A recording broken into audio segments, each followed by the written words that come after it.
هذا اكو طفل ماتت امه فابوه تزوج بلي، ففد يوم قال له باباتي شنو الفرق بين امك القديمه وامك الجديده؟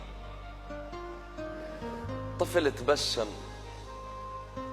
قال له امي القديمه كانت تكذب علي وامي الجديده صادقه وياي.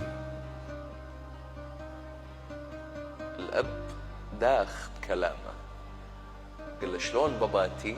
اشرح لي.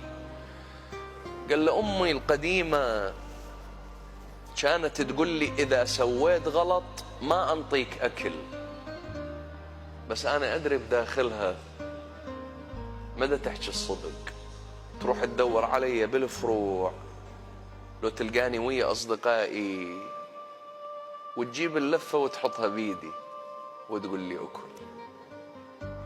امي الجديده ما تكذب، صادقه بابا،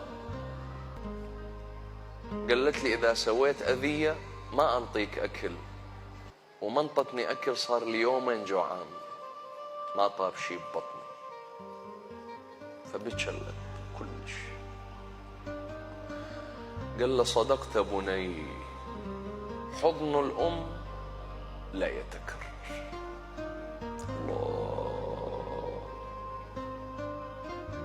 مع خالص احترامي لزوجات الآباء، لكن حضن الأم